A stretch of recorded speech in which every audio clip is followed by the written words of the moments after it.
Hello everyone. इस video में हम स्ट्रक्चर एनालिसिस के एमसीक्यू देखेंगे, उसके साथ साथ उसका सलूशन भी देखेंगे। तो पहला क्वेश्चन है कि free body diagram is an. तो फ्री बॉडी डायग्राम क्या है? Free body diagram isolated joint with only body force acting on it, isolated joint with internal force acting on it, या इंटरनल एंड एक्सटर्नल फोर्स भी होता है। तो none of this. तो इनमें से कौन सा ऑप्शन सही है? तो बताता हूँ फ्री बॉडी डायग्राम क्या होता है। अगर आप कोई फिगर ऐसे देखते होंगे,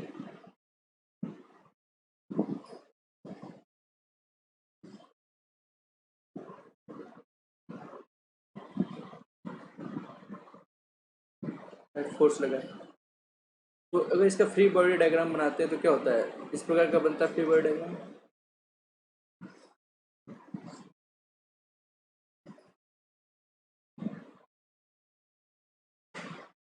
ओके, कुछ इस टाइप का बनता है फ्री बॉडी डायग्राम।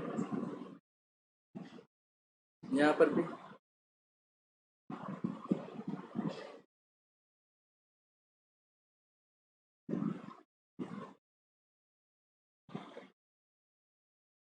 तो फ्री बॉडी डायग्राम जो होता है आइसोलेटेड जॉइंट के साथ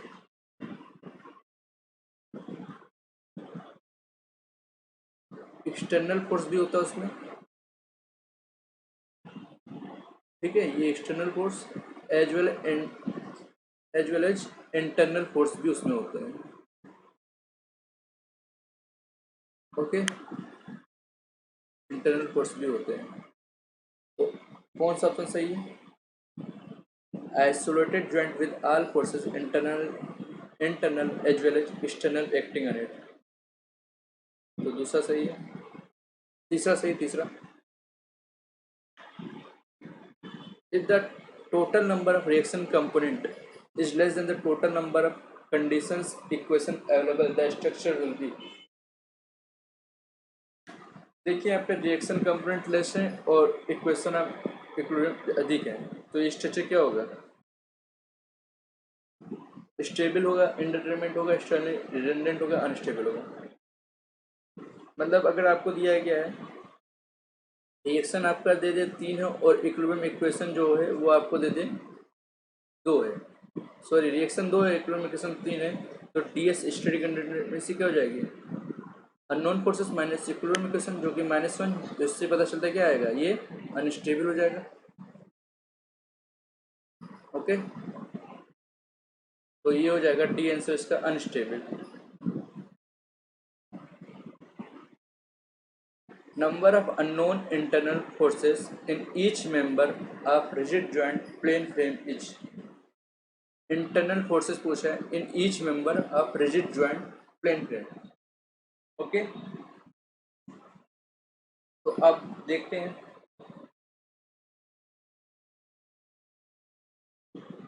इंटरनल फोर्सेस मेंबर में ये प्लेन फ्रेम कैसे होगा।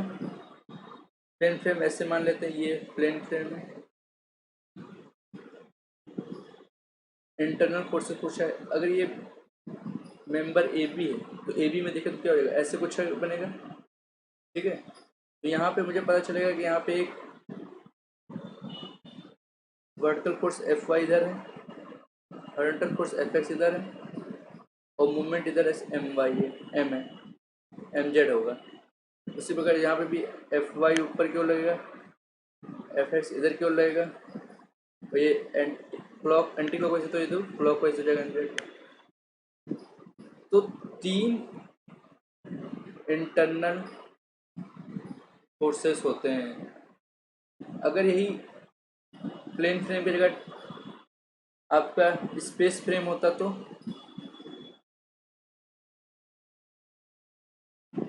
स्पेस फ्रेम में आपको 6 मिलते हैं। किसी भी मेंबर में इंटरनल फोर्सेस 2D में 3 एंड 3D में 6 होंगे। 6 कौन कौन सा होती है? जो होते F X, F I, F Z, M X, M Y, M Z. Okay, तो आंसर क्या आ जाएगा? आंसर हो जाएगा इसका 3। प्लेन फ्रेम बोला इसलिए 3। If line of forces in a system of forces meet at a point then these forces are called as. सबको पता है कौन सा होगा, कॉन्करेंट। किसी पॉइंट पे अगर मिल रहे हैं लाइन ऑफ फोर्सेस तो उसे बोलते हैं कॉन्करेंट फोर्सेस। कुछ सोचना है नहीं है।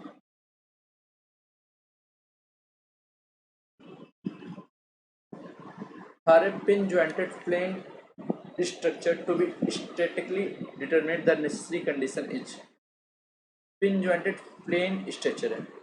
ओके, तो इसके लिए क्या हो जाएगा, प्लेन स्ट्रक्चर है, पिन जॉइंटेड है मतलब प्लेन प्लेन ट्रस्ट हो जाएगा। तो ट्रस्ट के केस में अगर 2D है तो ds इज इक्वल टू होती है m प्लस आर माइनस में 2j।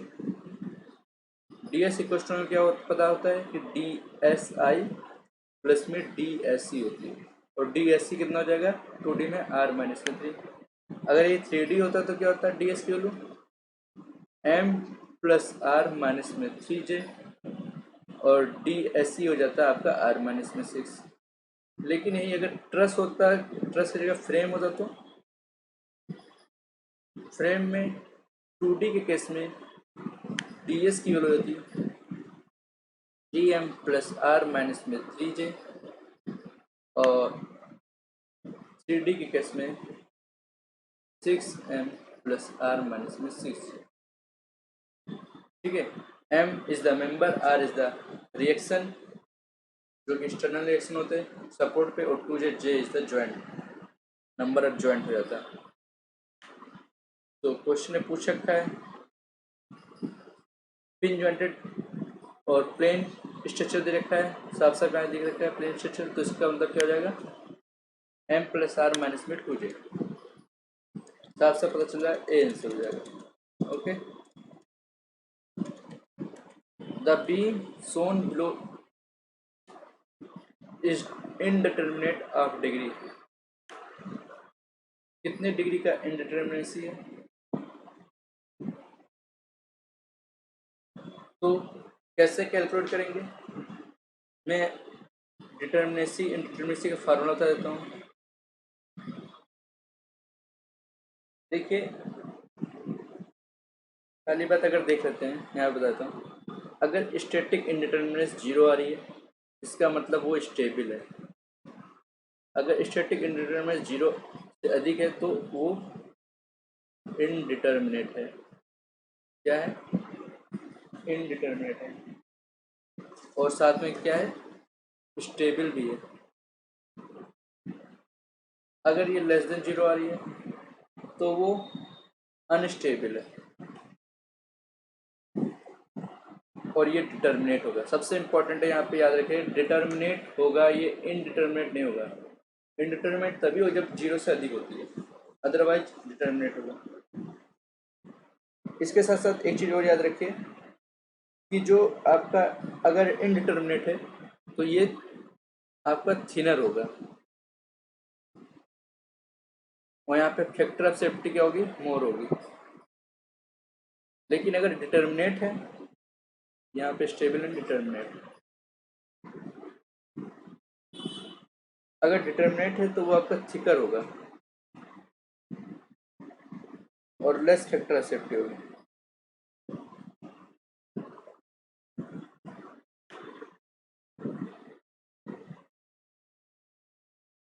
साथ में अगर kinematic indeterminacy is less than static indeterminacy, तो कौन सा मेथड हम लगाएंगे, हम सॉल्व करेंगे बाय डीएससी। डीएससी मतलब डिस्प्लेसमेंट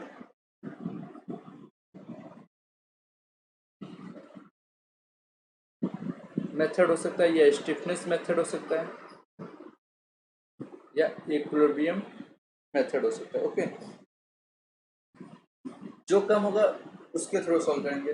अगर स्टैटिक इंडिटरमिनेसी कम होती तो काइनेमेटिक इंडिटरमिनेसी से, तो हम किस मेथड से सॉल्व करते हैं इनडिटरमिनेट स्ट्रक्चर को, हम उसको सॉल्व करेंगे एफएफसी मेथड से। मतलब यहाँ पे स्टैटिक इंडिटरमिनेसी का है तो एफएफसी यूज करेंगे।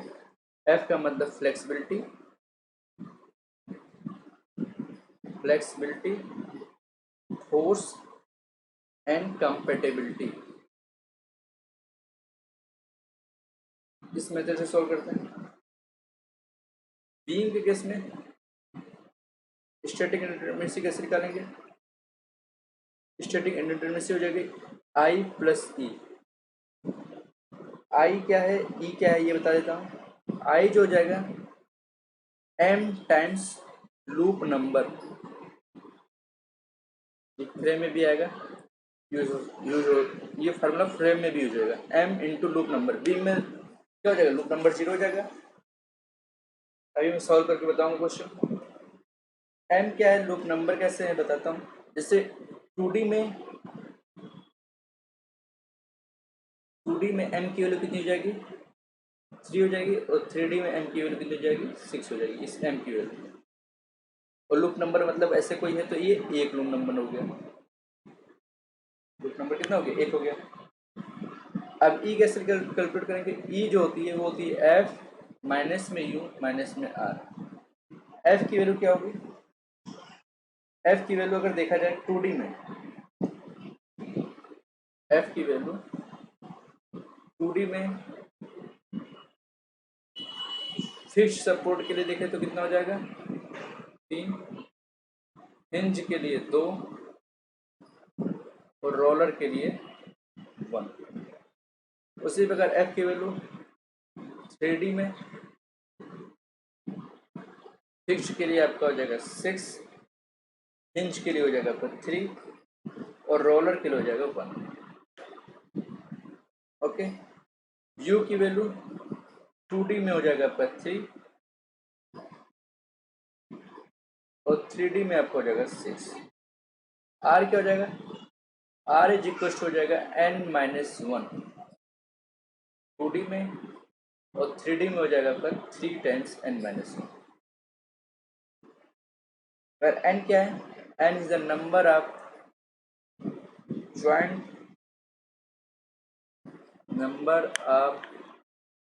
Joint member to hinge. उस हिंज से कितने मेंबर कनेक्ट है? जैसे कि यहाँ पे देखिए एक एग्जाम्पल में बताता हूँ।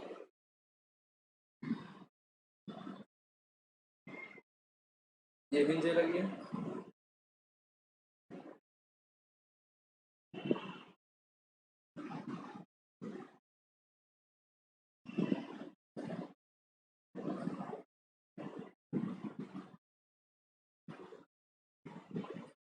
ये हिंज है, ये तो यहाँ पे 2 मेंबर है। यहाँ पे एन की वैल्यू कितनी हो जाएगी, 2। अगर ऐसे एक मेंबर और कनेक्ट होता तो एन की वैल्यू 3 हो जाती है, ये होती है।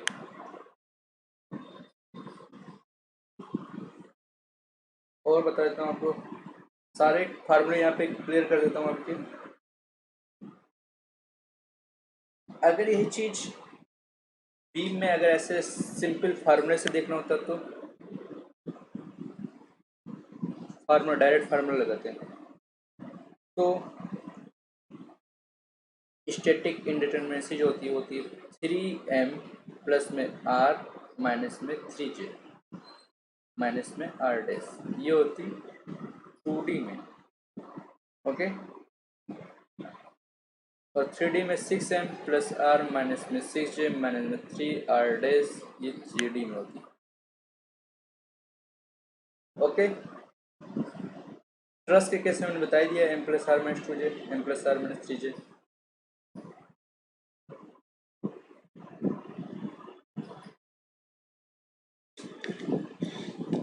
अब कुछ और बताना है आपको।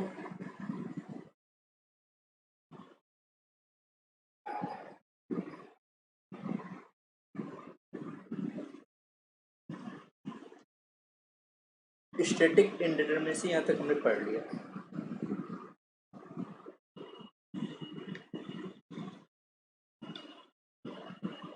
ट्रस के केस में एक चीज और देख लीजिए, अगर डिफिशिएंट ट्रस है इसका मतलब क्या होगा? इसका मतलब ये होगा कि जो m है आपका मेंबर है वो कम है 2j माइनस 3 से। और रिडंडेंट ट्रस कब होगा? रिडंडेंट ट्रस तब हो जब m है जो 2j माइनस 3 से अधिक है।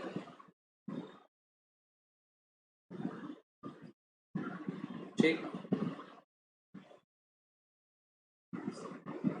काइनेमेटिक इंडिटरमिनेसी कैलकुलेट करना हो तो कैसे कैलकुलेट करेंगे?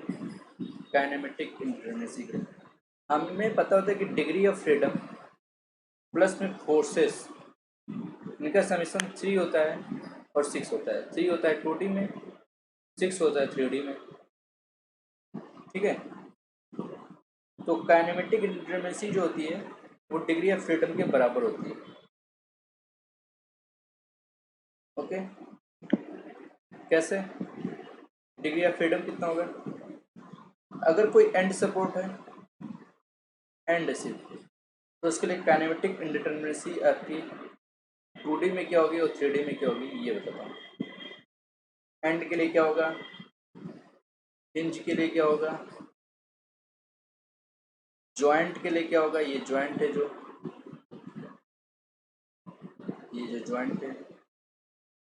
फिर सपोर्ट के लिए क्या होगा, हिंज के लिए क्या होगा और रोलर के लिए क्या होगा।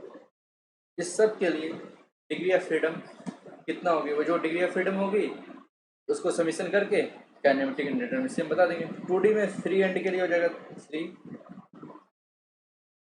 और 3D में 6, हिंज के लिए 4 9, जॉइंट के लिए 3 6, फिक्स सपोर्ट के लिए 0 हो जाएगा 2D 3D में, हिंज के लिए 1 और यहाँ पे 3, यहाँ पे 2, यहाँ पे 5। एक ऐसा है बताता हूँ, जैसे कि फिक्स सपोर्ट में डिग्री ऑफ फ्रीडम 0 है। क्यों? क्योंकि यहाँ पे तीनों फोर्स अवेलेबल होते हैं। तो फोर्स डिग्री ऑफ फ्रीडम रखेंगे 2D में, ये फार्मूले में degree of freedom plus force equal 3, तो फोर्स इक्वल भी 3 और 3 यहाँ पे, तो डिग्री ऑफ फ्रीडम 0 आ गया। और 3D में भी देखेंगे तो फिक्स सपोर्ट पे कितने होते हैं फोर्सेस, मैंने बताया यू की वैल्यू कितनी होती है 6 होती है, तो यहाँ पे भी 6 रखेंगे, 6 रखेंगे 0 हो जाएगा डिग्री ऑफ फ्रीडम हमारा अपने आप से। उसी प्रकार हम हिंज और रोलर में भी देख सकते हैं। इसका एक फार्मूला भी यूज कर सकते हैं। 2D में आपका जो काइनेमेटिक इंडिटरमिनेसी हो जाती है वो होती है 3J माइनस में R प्लस में I और 6J माइनस में R प्लस में 3I, ये होती है 3D में।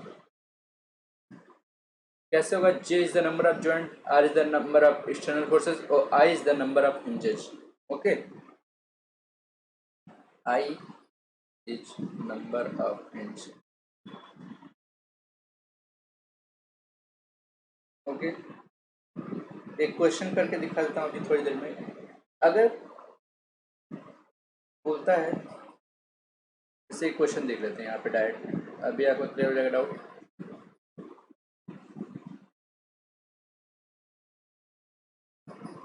सीधे हम स्पेस प्लेन कर लेते हैं। यहाँ पे एक जॉइंट है, यहाँ पे एक जॉइंट है। स्टैटिक इंडिटरमिनेसी क्या हो जाएगी? I प्लस ई होता है, ई बराबर m इंटू लूप नंबर, मैंने बताया था। m स्पेस टाइम में तो 6 हो जाएगा, लूप नंबर कितने 1 है, तो ये हो जाएगा 6। I की हो जाएगी f माइनस क्यू माइनस में r, f की वैल्यू कितनी हो जाएगी? अब देखिए यहाँ पे फिक्स्ड सपोर्ट तो 6 6 6 12 3 18 24, ठीक है। एफ की वैल्यू हो जाएगी 6 टाइम्स 4 एक्सटर्नल रिएक्शन, माइनस में यू 6 हो जाएगा, माइनस में आर कितना हो जाएगा? आर की वैल्यू देखिए 3 टाइम्स एन माइनस 1 हो जाएगा। एन कितना हो जाएगा इस हिंज में? देखिए कितने मेंबर ज्वाइंट है, 2 मेंबर ज्वाइंट है, तो 2 माइनस 1 माइनस में 3 एन माइनस 1, यहाँ पे भी एक हिंज है, कितने मेंबर ज्वाइंट है? 3, तो 3 माइनस में 1। ओके, ये जब कैलकुलेट करेंगे टोटल कितना आ जाएगा? 15 आ जाएगा। 15 नहीं आएगा, ये आएगा 9, ये आएगा 9। 6 24 माइनस में 6 माइनस में 3 माइनस में 3 में से 2 3 6 6 3 9 6 15, ये हो जाएगा 9। और तो स्टैटिक इंडिटरमिनेसी कितनी आ जाएगी? 9 प्लस में 6 इक्वल्स टोटल 15। अब काइनेमेटिक इंडिटरमिनेसी कैलकुलेट करना हो तो कैसे कैलकुलेट करेंगे? मैंने बताया फिक्स्ड का 0 हो जाएगा, यहाँ पे भी 0, यहाँ पे 0, 4 0 हो जाएगी। ज्वाइंट कितना हो जाएगा? 4 4 4 हो जाएगा, यहाँ पे 4, यहाँ पे 4, यहाँ पे 4, लेकिन यहाँ पे हिंज है तो ये 9 हो जाएगा। 4 + 4 + जॉइंट का 4 नहीं होता है, 3 बताया था, सॉरी। कितना देखिए यहाँ पे जॉइंट का कितना है, 6 है, सॉरी 3D में जॉइंट का 6 है, तो 6 × 3 प्लस में इस जॉइंट पे हिंज लगा, इसलिए हम हिंज वाला कंडीशन लेंगे, जो कि 3D में कितना होता है, 9। ओके, प्लस में हिंज के लिए कितना होता है, ये वाली हिंज देखिए यहाँ पे एक है, 3D में है तो कितना हो जाएगा, 9 हो जाएगा। तो 6 × 18 और 9 = 27 और 9 = 36। ये जो आया आपका, ये आएगा विदाउट इग्नोरिंग एक्सियल डिफॉर्मेशन। इसका क्या मतलब है, ये आपको क्वेश्चन में दिया होता है, विदाउट इग्नोरिंग एक्सियल डिफॉर्मेशन। अगर हमें क्वेश्चन में दिया कहेगा कि ignore the axial deformation, ignore axial deformation, अगर क्वेश्चन में कहता है, या बोल सकता है कि मेंबर जो है इनएक्सटेंसिबल है, क्या है, इनएक्सटेंसिबल है, इनएक्सटेंसिबल होना चाहिए। इनएक्सटेंसिबल का मतलब रिजिड है, रिजिड है, जिसके कारण हमें जो एक्सियल फोर्सेस है मेंबर में, उसको इग्नोर करना है। तो कितने मेंबर यहाँ पे देख लेते हैं। ओके, यहाँ पे देख लेते हैं कितने मेंबर।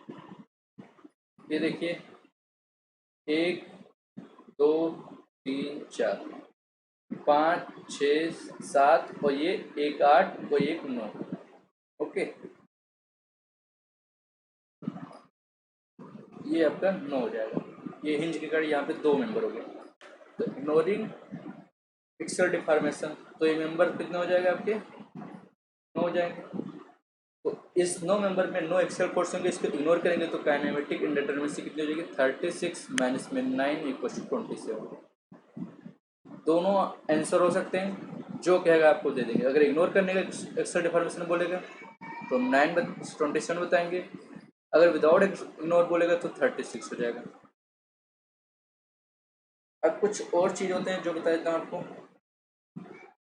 अच्छा, अगर मैं फार्मूले से लगाना चाहता तो काइनेमेटिक इंडिटरमिनेसी क्या होती है, 6J माइनस में R प्लस में 3I, यही होता। जॉइंट कितने होते हैं, 6 इंटू, देखिए जॉइंट कितने होते हैं,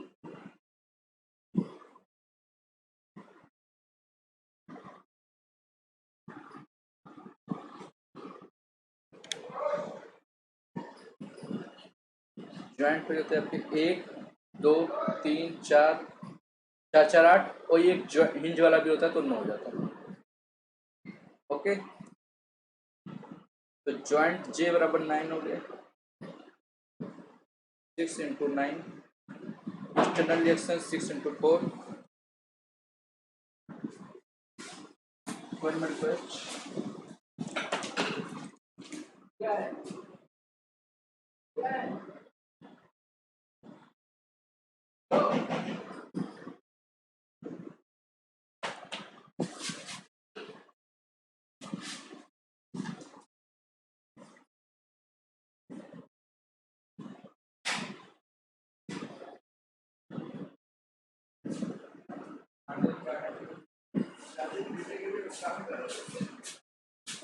इसे कनेक्ट करो,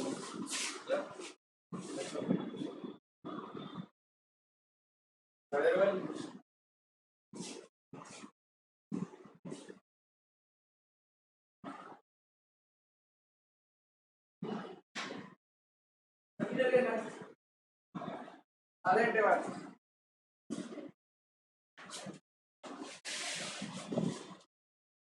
हाँ, तो कंटिन्यू करते हैं। तो आर कितना हो जाएगा आपको पता है, 6 इंटू 4, मैंने अभी बताया जस्ट कि फिक्स सपोर्ट पे हो जाएंगे, एक फिक्स सपोर्ट, 2 3 4 4 फिक्स सपोर्ट है, तो डी में कितना होता है हर फिक्स सपोर्ट पे 6 अननोन होते हैं, तो 6 इंटू 4 प्लस में 3 इंटू हिंज कितने हैं 2, कितना आता है ये 36 without ignoring extra deformation, ignore करेंगे तो 27 हो जाएगा, नंबर को घटा देंगे।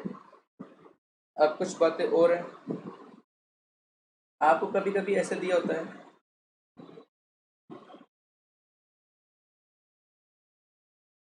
ऐसे ऐसे दिया होता है, तो ये क्या करता है, ये इक्विलिब्रियम इक्वेशन को इंक्रीज कर देता है बाय 2। ओके, तो ये इक्विलिब्रियम इक्वेशन को इंक्रीज कर देता है बाय 2 से, मतलब इक्विलिब्रियम इक्वेशन 3 है तो पहले तो 2 इंक्रीज कर देगा तो टोटल इक्विलिब्रियम इक्वेशन आपके 5 हो जाएंगे। ओके, क्योंकि it will release 2 forces, it releases 2 more forces, 2 forces। तो इक्विलिब्रियम इक्वेशन को इंक्रीज करेगा 2 से, नॉट अननोन। अगर ये लिंक दिया होता है ऐसे, आपको ऐसे लिंक दिया होता है, तो ये क्या करता है, ये भी आपका लिंक जो होता है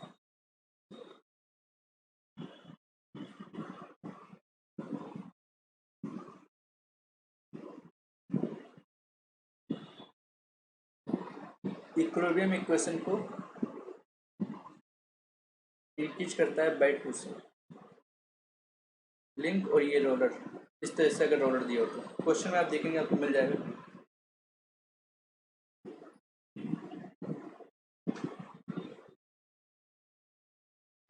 और आपका एक और ऐसे होता है ब्रेसिंग, मतलब ये ब्रेसिंग होती है, ऐसे ऐसे लगा होता है, तो यहाँ ब्रेसिंग क्या क्या होता है, it will provide 2 additional unknown,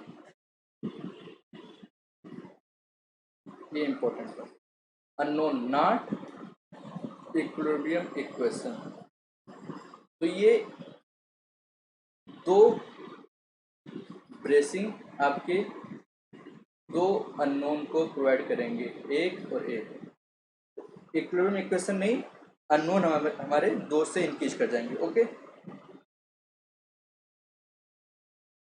तो अभी तक जो भी था स्टैटिक इंडिटरमिनेसी, काइनेमेटिक इंडिटरमिनेसी से जितने भी थे क्वेश्चन मैंने बता दिए फार्मूले। अब क्वेश्चन पे आ जाते हैं। क्वेश्चन क्या था इसका, देखिए बीम, आपका बीम दिया, 2 रोलर लगा रखा है, ऐसे दे रखा है,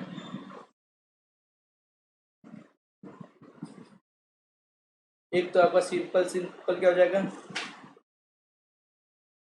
आई प्लस में ई, स्टैटिक इंडिटरमिनेसी।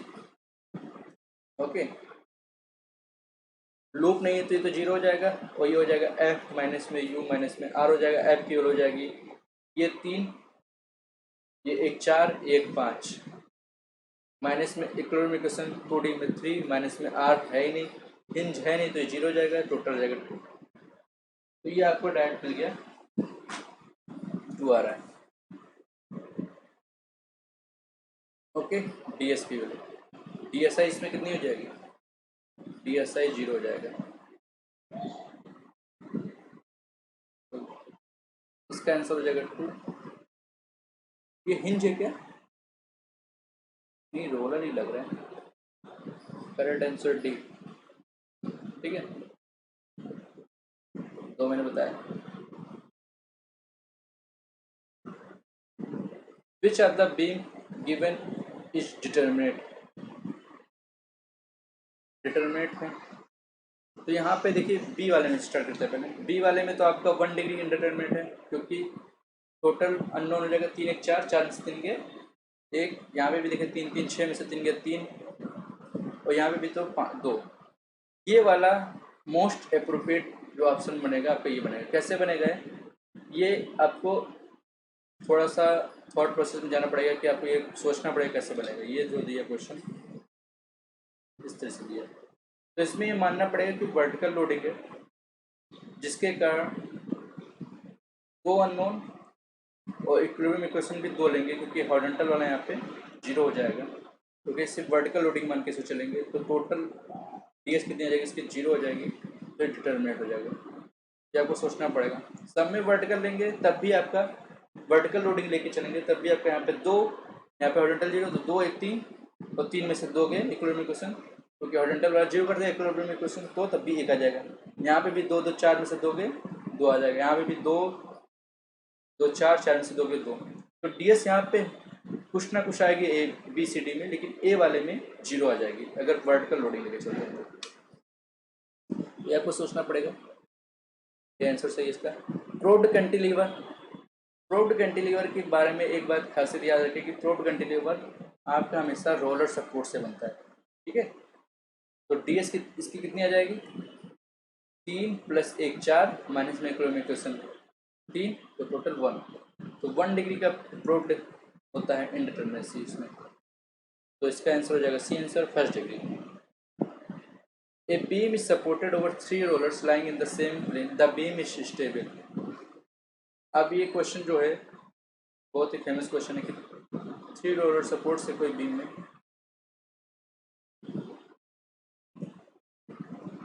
तो ये बीम स्टेबल तभी होगी जब इसमें वर्टिकल लोडिंग होगी। क्यों?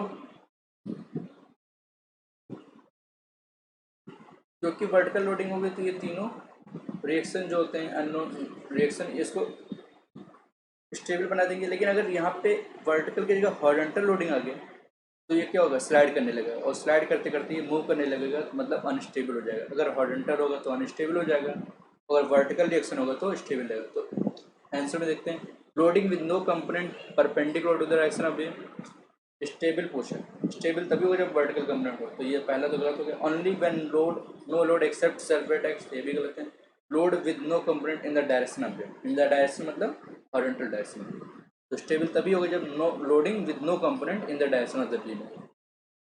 तो सी आंसर सही है शायद। एनी जनरल लोडिंग नहीं, जनरल लोडिंग मतलब हो गया हॉरिजॉन्टल वर्टिकल तीनों दोनों हो गया, तो ये नहीं होगा। जब डायरेक्शन ऑफ बीम में नहीं होगा तभी स्टेबल होंगे, तो सी आंसर हो जाएगा। A support is said to be non yielding, non yielding का मतलब ये होता है कि सपोर्ट सेटल नहीं कर रहा, ठीक है।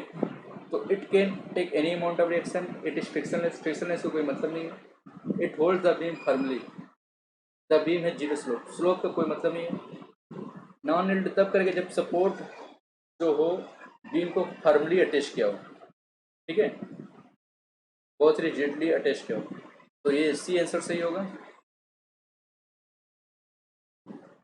ए body set to be equilibrium if it moves horizontally, गलत है। इक्विलिब्रियम में तो मूव क्यों करेगा, vertically rotates about centre CG के, नहीं, डी आंसर होगा इसका। A truss is completely analysed when the direct stresses in all members are found, all the external reactions completes are determined, the equilibrium is satisfied। Analyst कब किया जाएगा, जब उसका equilibrium equation क्या हो, सेटिस्फाइड हो। एनालिसिस का मतलब कि इक्विलिब्रियम इक्वेशन को सेटिस्फाइड कर गया, उसके स्टैटिक इंडिटरमिनेसी कम से कम 0 होनी चाहिए, ओके। जो रिएक्शन है सपोर्ट रिएक्शन और इंटरनल फोर्सेस वो इक्विलिब्रियम इक्वेशन से डिटरमाइन कर लिया जाए, तो एनालाइज मतलब सी आंसर, इक्विलिब्रियम इक्वेशन से determine. The angle of inclination of plane at which the body begins to move down the plane start, ये क्वेश्चन मैकेनिक्स का है, तो मैंने दिया है।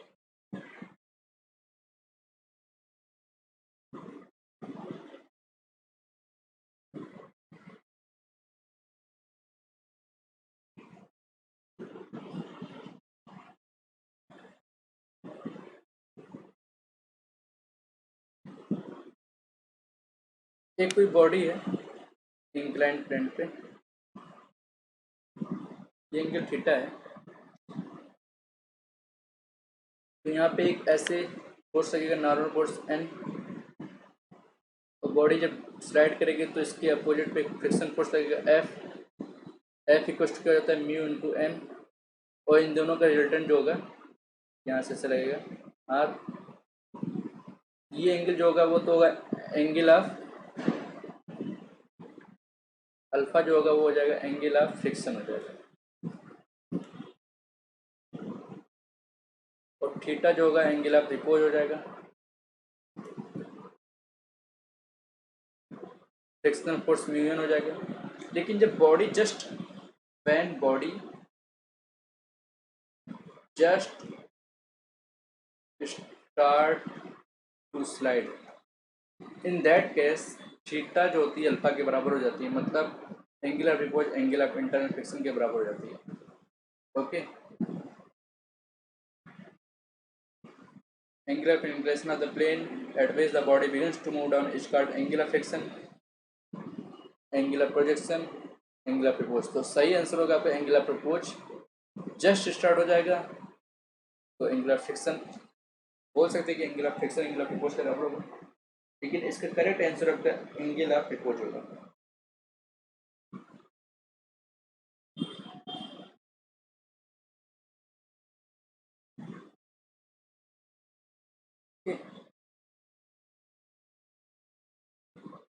बॉडी बिगिंस टू मतलब एंगुलर propose।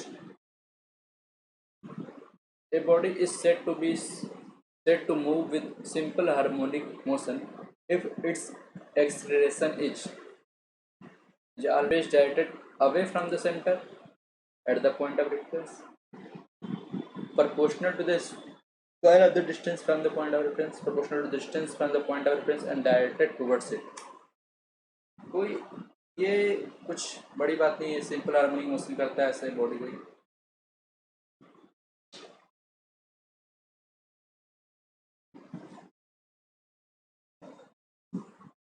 बॉडी है सिंपल हार्मोनिक मोशन कर रहा है,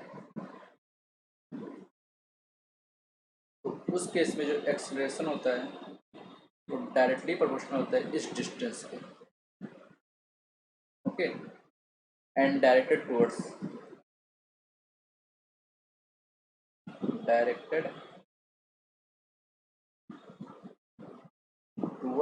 reference point.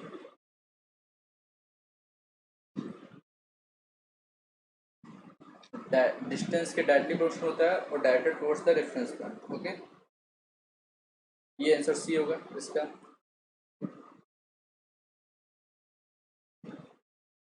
A truss containing J joint n members will be simple truss if। मैंने ट्रस के बारे में सारा बता रखा है, क्या होगा सिंपल ट्रस के बारे में पूछ रखा है, तो इसलिए कोई बड़ी बात नहीं है।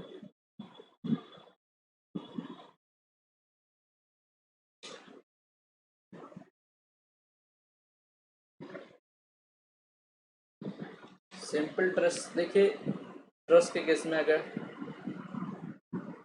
मैंने बताया था कि डी एस जो होता है वो होता है एम प्लस में आर माइनस में 2j, और D S equal to D S I plus में डी एस ई जो कि D S E R minus 3 था। तो सिंपल ट्रस के केस में तो D S is equal to आपका D S I equal to आपका 0 हो जाता है, जिसके कारण अगर यहाँ पे देखें तो डी एस के वैल्यू देते हैं एम प्लस आर माइनस में 2j, ये 0 हो जाएगा और ये हो जाएगा आर माइनस में 3 हो जाएगा। ओके, यहाँ से आर और आर कट जाएगा तो m बराबर हो जाएगा आपका 2j माइनस में 3। सिंपल ट्रस के केस में m बराबर 2j माइनस 3 होता है।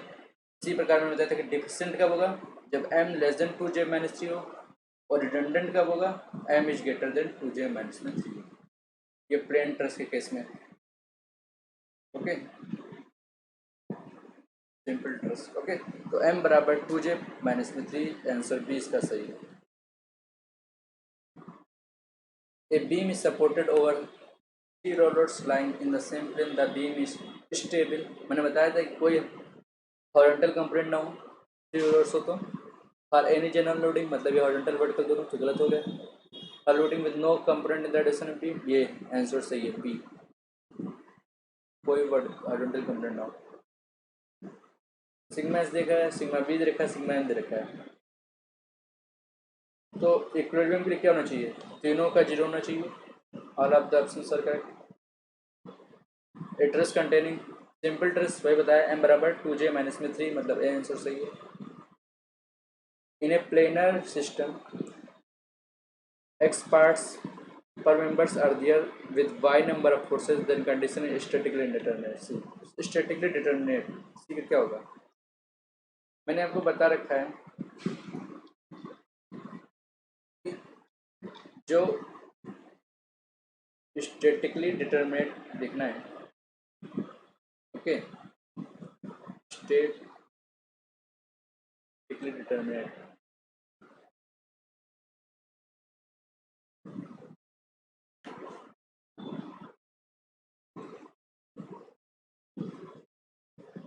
इसका क्या मतलब, इसका मतलब ये है कि नंबर ऑफ फोर्सेस जो हैं या अननोन जिसे बोल सकते हो, वो ज़्यादा होना चाहिए, बराबर होना चाहिए इक्विलिब्रियम इक्वेशन के। इस क्वेश्चन में जो दे रखा है इन प्लेनर सिस्टम, एक्स पार्ट्स पर मेंबर है, एक्स पार्ट्स मेंबर है मतलब इक्विलिब्रियम इक्वेशन तो आपको 3 हो जाएगा, तो 3x हो जाएगा, ये एक बार 3x हो जाएगा, और नंबर ऑफ अननोन कितने दे रखे हैं, इतना y number of forces, forces आपके या अननोन्स y, स्टैटिकली डिटरमिनेट देखना है तो ये बराबर होना चाहिए, y बराबर 3x, इनडिटरमिनेट बोलते तो y is greater than 3x हो जाता है, ओके।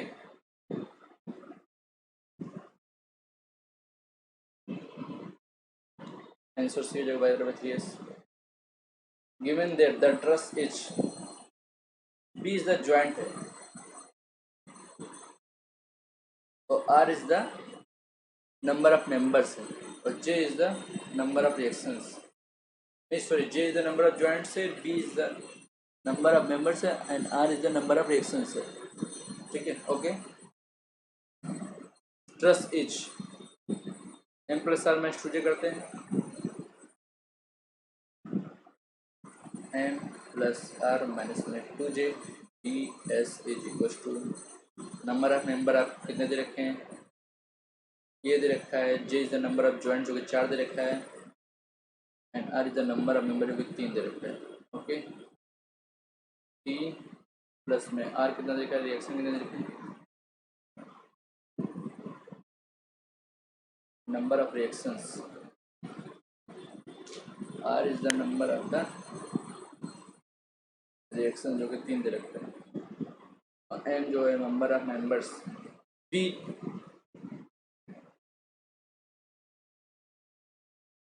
जो है नंबर ऑफ मेंबर्स है जो कि 4 दे रखा है, सॉरी ये 4 हो जाएगा, ये 3 हो जाएगा और 2 into J number of joints कितना दे रखा है, जे बराबर 4 दे रखा है, 4 3 7 माइनस 8 बराबर -1, तो ये अनस्टेबल हो गया, सीधा सीधी बात है, इसका आंसर हो जाएगा डी।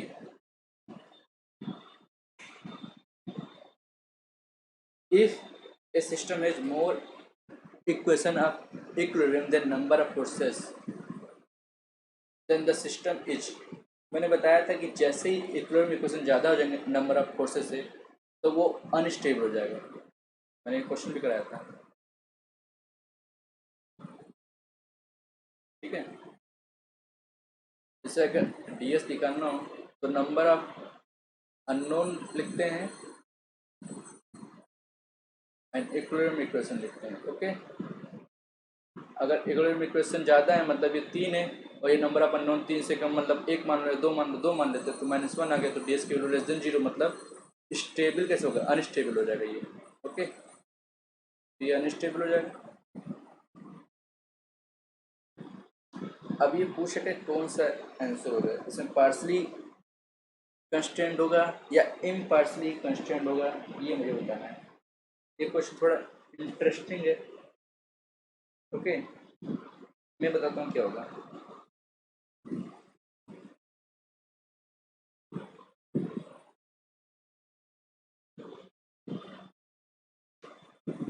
आपको partially constant and improperly constant का मतलब समझाना पड़ेगा। वैसे तो स्ट्रक्चर ये अनस्टेबल है, okay.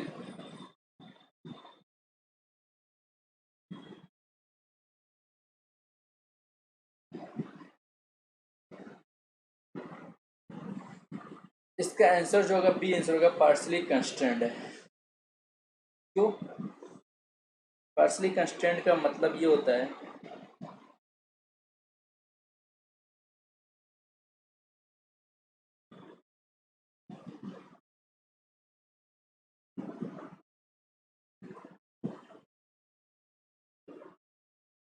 partially constrained when equilibrium equation क्या हूँ ज़्यादा हूँ number of unknowns, okay, number of forces से।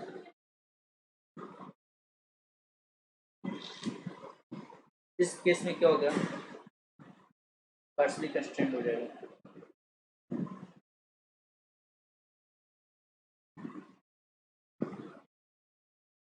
और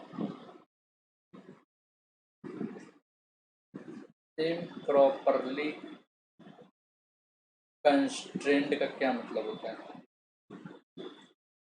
इसके दो कंडीशन है आपके, एक एक हो जाएगा कॉन्करेंट। कॉन्करेंट का मतलब जैसे अगर ये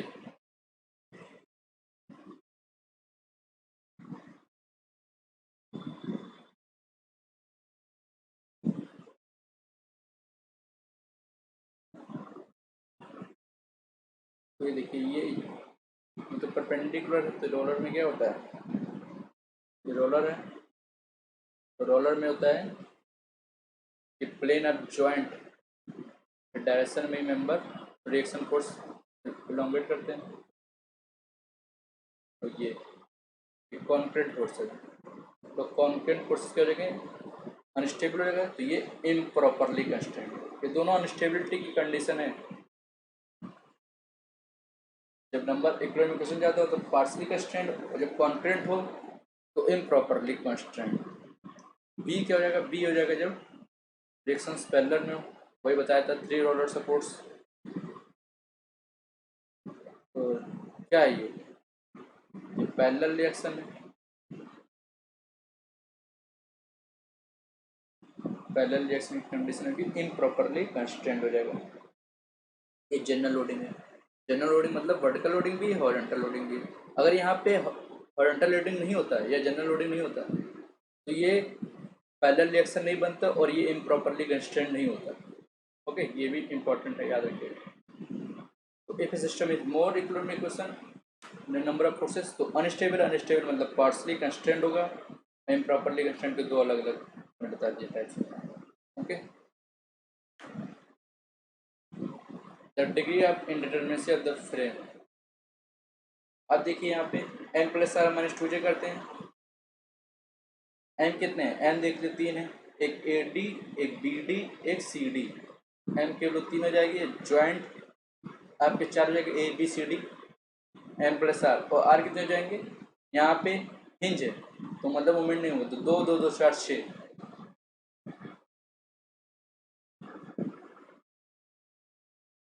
कुछ ऐसा डायग्राम है आपका।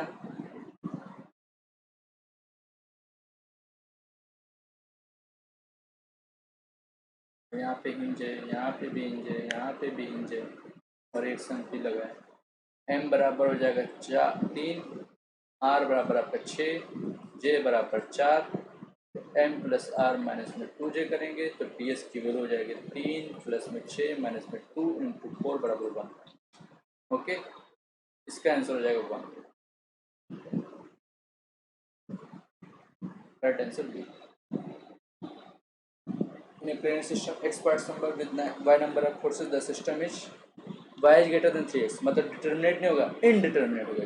y बराबर 3x होता तो डिटर्मिनेट होगा। तो एक आंसर हो जाएगा, पहला answer. How many cases out of the following are improperly constrained. अभी मैंने बताया था इम्प्रॉपरली कंस्ट्रेंड मतलब अनस्टेबल मतलब कॉन्क्रेंट फोर्सेस और पैरेलल फोर्सेस। दो दो हो जाएगा, आंसर क्या हो जाएगा बी। दो केसेस थे इसमें। If a truss is internally unstable then we should use it when it is. देखिए जब कोई ट्रस अनस्टेबल हो तो उस ट्रस को कभी भी यूज नहीं करना चाहिए। We must never use it. Okay, okay. अगर यूज कर लेंगे तो डिफॉर्मेशन हो सकता है, अगर लोडिंग अप्लाई किया तो डिफॉर्म हो सकता है। इन दैट केस तो जब इंटरनली अनस्टेबल हो तो हमें तो यूज ही नहीं करना चाहिए उसको। ओके, आंसर डी हो जाएगा। How many constraints are there in fix support in planar system. Planar system मैंने बताया मतलब 2D, मैंने बताया कितने कंस्ट्रेंट हो गए, सिग्मा एफ एक्स बराबर 0, सिग्मा एफ फाइव बराबर 0, एन जेड बराबर 0, तो 3 हो जाएगा। और 6 3D होता तो 6 हो जाता, तो प्लेनर है मतलब इसका आंसर भी आएगा। If a truss consists of a non-triangular element, then it will be essentially be unstable. ऐसी कोई बात नहीं कि अगर उसने अगर बोल दिया कि नॉन ट्रायंगुलर तो अनस्टेबल होगा, ऐसा कोई जो ही नहीं है। दूसरा ट्रू पूछा है तो ए आंसर तो गलत हो गया। In the above cases instability is the most probable occurrence but there are lot example which are unstable.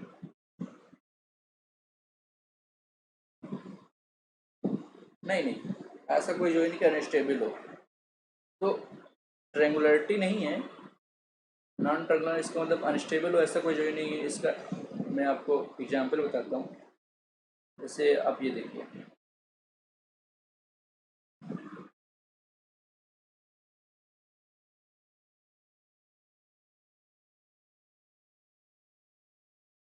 ठीक है, ये जो ट्रस है आपका,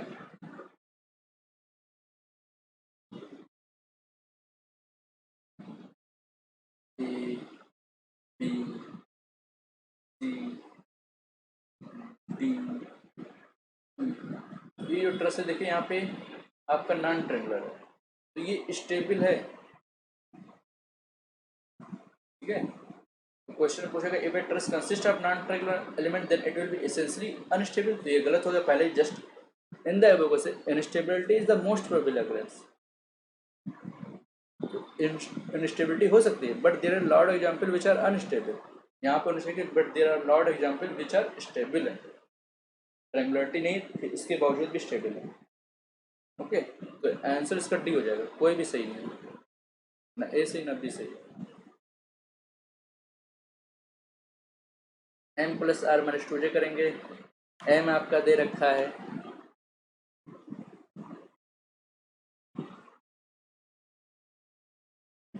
बी दे रखा 5, 5 4 9 और 9 में से 8 गया 1, 2 चौका 8 हो जाएगा ना 2 जे, तो truss M plus R minus 2 J indeterminate होगा 1 डिग्री का, बी आंसर हो जाएगा।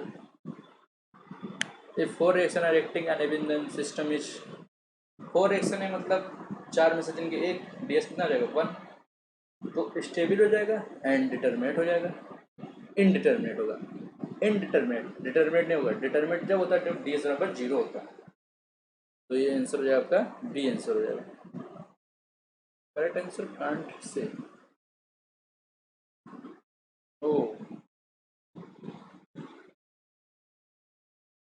माय मिस्टेक माय मिस्टेक, यहाँ पे गड़बड़ हो बताता हूँ मैं आपको कैसे ये बोल रहा है कांट से। अगर कांट से नहीं लिखा होता तो स्टेबल इनडिटरमिनेट होता, इनडिटरमिनेट होता, लेकिन आपको बताता हूँ कि ये क्यों ऐसा बोल रहा है। 4 रिएक्शन दे रखा है ऐसे बोल रखा है, तो 4 रिएक्शन तो ऐसे भी हो सकता है कि 4 रोलर सपोर्ट हो, तो मतलब ये पैरेलल हो गए, और पैरेलल हो गए तो ये अनस्टेबल हो गए, इसको मैंने कंसिडर्ड ही नहीं किया, ठीक है, तो ये अनस्टेबल हो गए। मैंने इस केस को एज्यूम कर लिया कि ये है आपका, तो ये स्टेबल है एंड 1 डिग्री इनडिटरमिनेट है, तो ये के भी केस बनता है, तो ये वाला केस मैंने बता दिया आपको, ये वाला केस मैंने आपको एज्यूम ही नहीं किया, तो ऐसा हो गया। एक केस ऐसा ही बनता, आपका एक हिंज लगा होता है यहाँ पे, एक रोलर सपोर्ट लगा होता है, एक रोलर सपोर्ट ये लगा होता है 4 हो जाता है, और यहाँ पे एक हिंज लगा होता है 2, तो 4 रिएक्शन हो जाते हैं, 2 2 4, और ये मैकेनिज्म बन जाता है। ओके, ये आपका मैकेनिज्म बन जाता, तो ये मैकेनिज्म जिसके कारण ये अनस्टेबल हो जाता, तो ये कैसे ही बनता है, तो इसलिए बोला है कांट से, जब तक फिगर न दे तो पता ही नहीं चलेगा और रिएक्शन कर आपको तो जनरल ये तुरंत याद आना चाहिए, 4 रिएक्शन है तो अनस्टेबल होने के चांसेस है, तो कांट से सही है आंसर इसका। If M1 and M2 are the members of two individual simple truss of a compound truss, then compound truss will be rigid and determinate if। अच्छा, कंपाउंड ट्रस कैसे बनेगा? Compound truss हमको पता है कि कंपाउंड ट्रस जो बनता है वो आपका सिंपल ट्रस को ऐड करने पे बनता है। कैसे? हम कंपाउंड ट्रस बताते हैं कैसे बनता है। एक कंपाउंड ट्रस आपका देखिए ऐसे बनता है,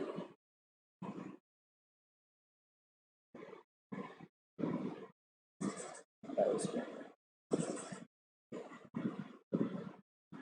करते हैं।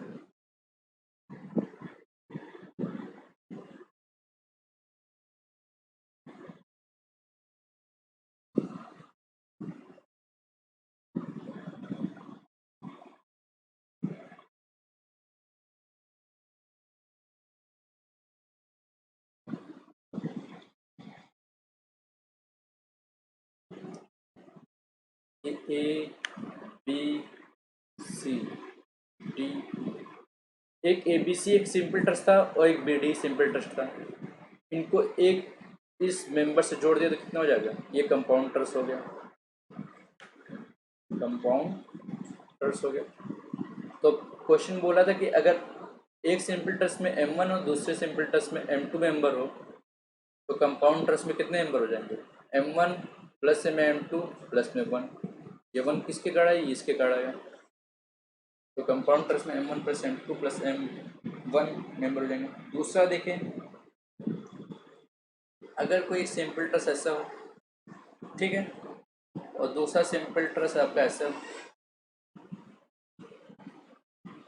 ठीक है, अब इसको कंपाउंड ट्रस्ट बना तो एक मेंबर ये लिया, इसको ऐड कर दिया, ठीक है, दूसरा मेंबर यहाँ से लिया, ये ऐड कर दिया, तीसरा यहाँ से लिया, तो कंपाउंड ट्रस्ट बन गए। तो इसमें कितने मेंबर हो जाएंगे? पहले में M1 थे, दूसरे में M2 थे, इस कंपाउंड ट्रस्ट में कितने हो गए? एक ये एक्स्ट्रा आया, एक ये एक्स्ट्रा आया, एक ये एक्स्ट्रा आया, तो M1 plus M2 plus 3 member हो जाएंगे कंपाउंड ट्रस्ट में। ओके, तो ये दो केस याद रखिए। आंसर इसका हो जाएगा M1 प्लस M2 प्लस 1, 2 नहीं 3, तो ये बी और डी दोनों दोनों आंसर होंगे। Okay, how many constraints are there in free rotation support use in planar system? Planar system मतलब 2D है, तो फ्री रोटेशन सपोर्ट मतलब उसमें यहाँ पे मूवमेंट हो सकता है। तो अगर देखा जाए तो हिंज के केस में, रोलर के केस में और हिंज के केस में, दोनों में रोटेशन हो सकता है। तो इसमें तो दो कंस्टेंट होता है, इसमें 1 होता है। तो मैक्सिमम हम बताएंगे, मैक्सिमम मतलब 2।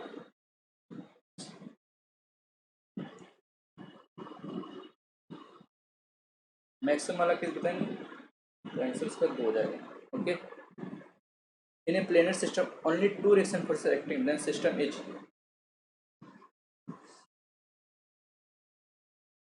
कांट से बोल सकते हैं इसका भी आंसर को,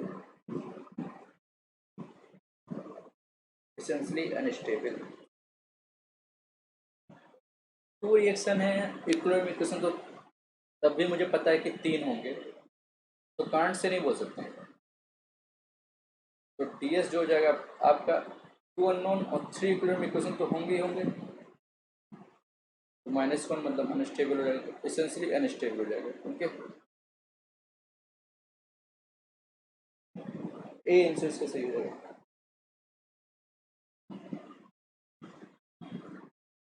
If a structure has total 10 joints, then what should be the minimum number of joints in which equilibrium equation should be concurrently satisfied? मतलब एक साथ सेटिस्फाई करना। तो जब देखिए मैंने बोल दिया है पहले से ही, इक्विलिब्रियम इक्वेशन तभी सेटिस्फाइड होगा जब सभी जॉइंट पे आपका क्या हो, इक्विलिब्रियम इक्वेशन सेटिस्फाइड हो रहा हो।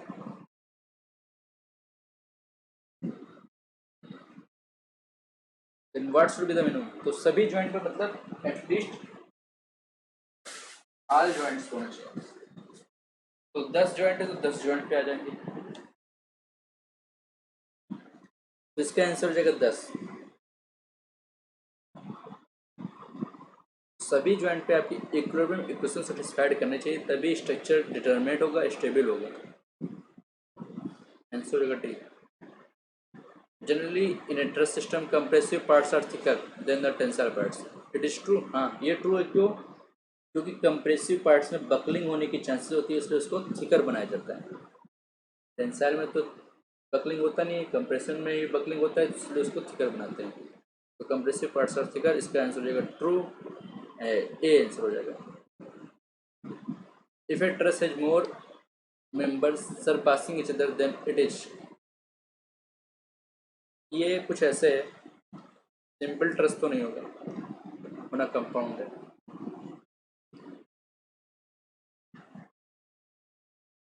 आपको कोई ऐसे ट्रस दे रखा है,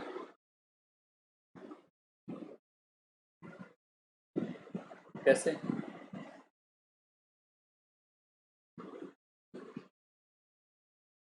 ओके, यहाँ पे आपको हिंज सपोर्ट, यहाँ पे भी आपका हिंज सपोर्ट डायगोनली कनेक्टेड है। तो आप देख रहे हैं कि यहाँ पे मोर नंबर ऑफ फोर्सेस, इस जॉइंट में मोर नंबर ऑफ मेंबर्स पास हो रहे हैं। तो इस प्रकार के ट्रस को बोलते हैं कॉम्प्लेक्स ट्रस। कैसा? कॉम्प्लेक्स ट्रस बोलते हैं। Okay,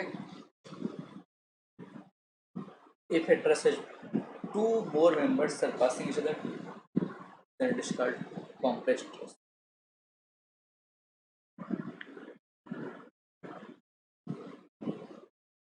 We determine sigma h बराबर 0, sigma v बराबर 0, sigma m बराबर, मतलब determinate structures we may determine supporting action only, shear force, bending moments, all of them।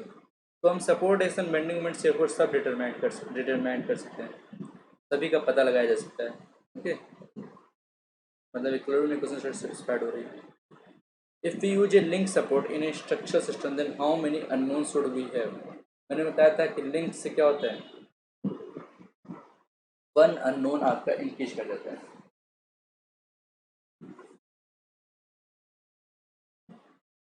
Okay,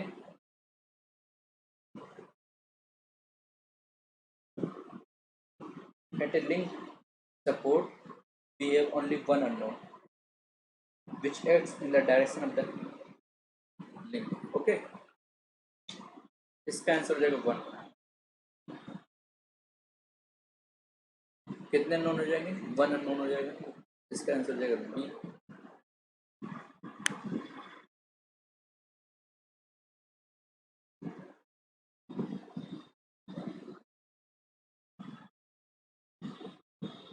For instability, at least one joint of the structure should be able to displace without causing change in the length of all the members.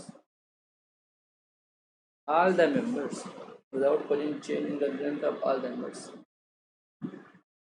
For instability, true पूछ रखा है। For instability, at least one of the structures should be able to displace without causing the change in length।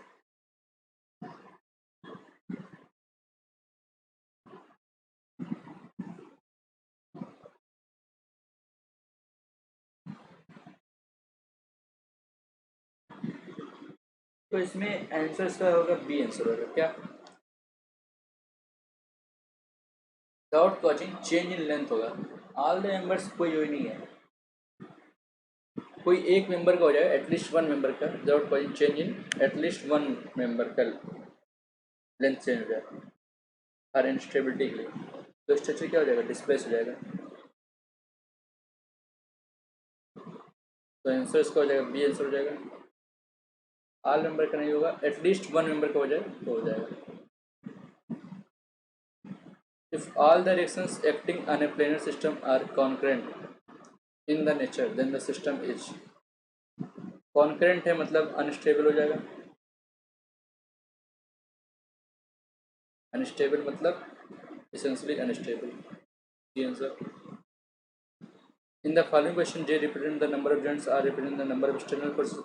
If a structure has 2J minus R number of members, then it will be तो M plus R minus two J लगाएं।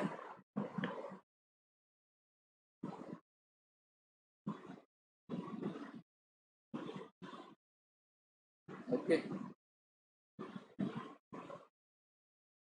M plus R minus में two J, M kilo लिखे two J minus में R plus R minus में two J, J cut गया, R cut गया, यहाँ पे जीरो आ जाएगा, मतलब डी एस जीरो हो गया, टर्मिनेट हो गया, स्टेबल हो जाएगा। Depend upon the structure. ये भी हो सकता है कि आंसर इसका ठीक है आपका सी हो। स्ट्रक्चर पे डिपेंड करता है, स्टेबल तो है लेकिन कह नहीं सकते, हो सकता है वहाँ पे कुछ आपका मेंबर आपके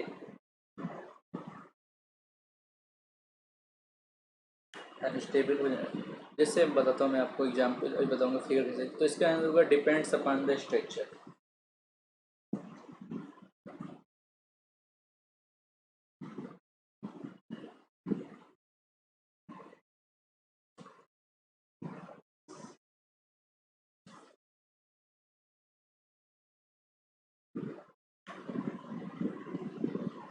ये कितना हो जाएगा, M plus R minus two, M हो जाएगा 5, आर 3 5 3 8, तो ये स्टेबल एंड डिटर्मिनेट है, स्टैटिकली डिटर्मिनेट, ये आंसर हो जाएगा। Pick up the following, pick up the indeterminate structure from those shown in the figure. यहाँ पे देखिए तीन रिएक्शन है, तीन में से M plus R minus two करेंगे क्या, ये बीम की तरह ये तो है, F minus U minus R लगाएंगे, तीन में से तीन के जीरो, तो ये डिटर्मिनेट हो जाएगा। ये यहाँ पे देखेंगे ये भी डिटर्मिनेट ही तो लग रहा है, ये दो दो चार, चार में से तीन गया एक, ये डिटर्मिनेट है। Options figure first second third fourth,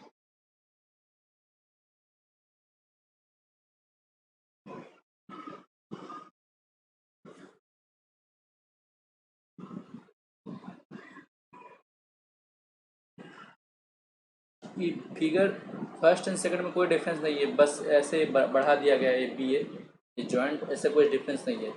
यहाँ पे भी तीन अननोन, यहाँ पे भी तीन अननोन है फर्स्ट सेकंड में, और इक्वेशन में क्वेश्चन भी तीन तीन होंगे, तो दोनों ही डिटर्मिनेट है, 0 डिग्री आएगा।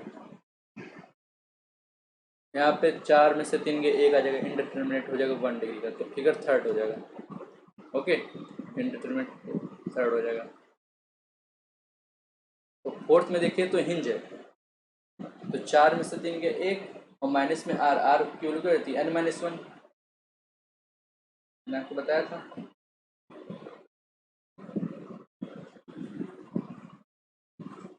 यहाँ पे हिंज देखो, एफ माइनस में यू माइनस में आर, क्योंकि ये ई हो जाएगा, आई बराबर तो जीरो हो जाएगा, कोई लोग नंबर है ही नहीं, ये हो जाएगा एफ मतलब दो दो चार, दो दो चार। ये अगर देखे तो फ्रेम की तरह है। ओके,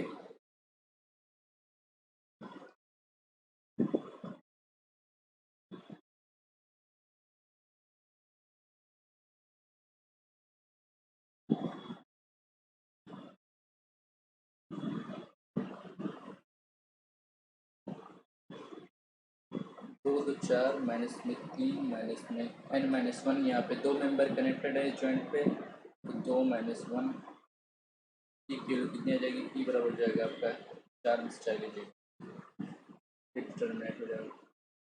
तो आंसर इसका आपका सी आएगा, फिगर थर्ड। अब कुछ ट्रस हैं जिसके बारे में मुझे बताना है कि कौन से ट्रस स्टेबल है, कौन से ट्रस अनस्टेबल है, इसको देख लेते हैं, फिर ये वीडियो आपको खत्म होता है।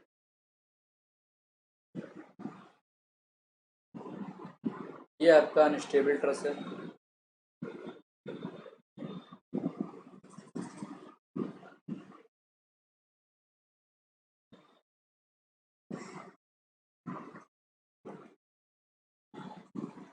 ये आपका अनस्टेबल ट्रस है, ये भी आपका अनस्टेबल ट्रस है।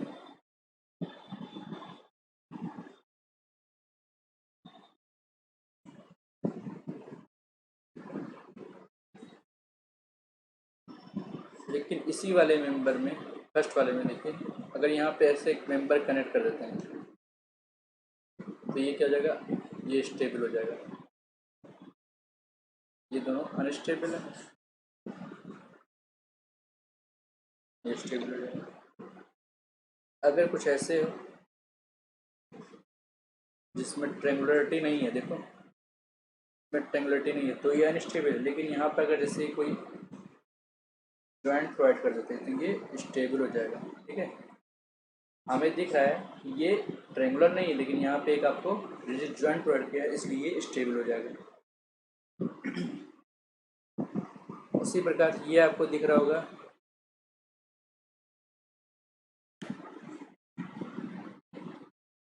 ठीक है,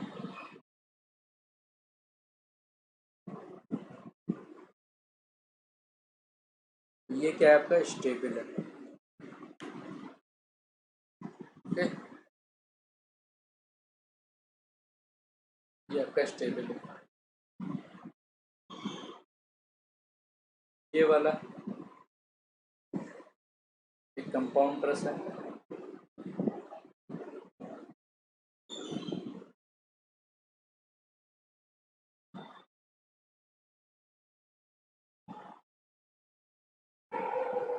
ये अनस्टेबल है। लेकिन यही कंपाउंड ट्रस इस तरह से बना होता तो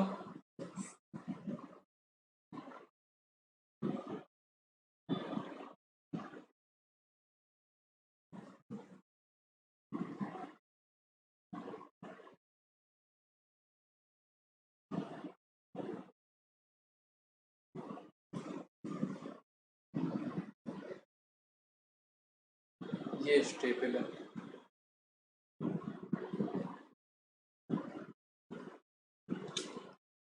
ये वाला ट्रस देखिए,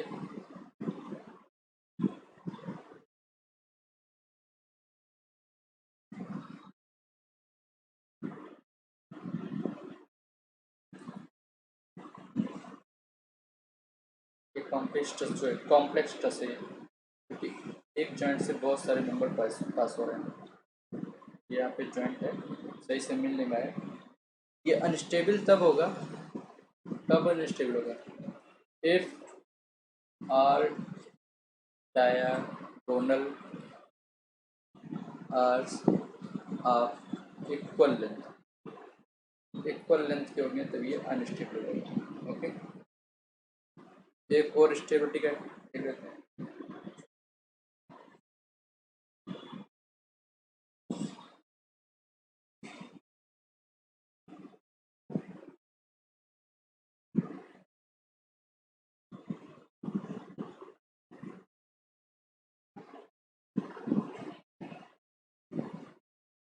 ये आपका स्टेबल है।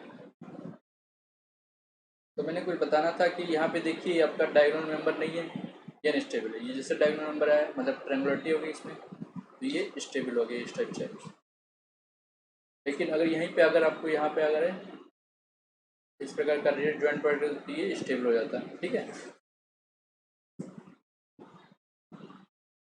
Thank you so much.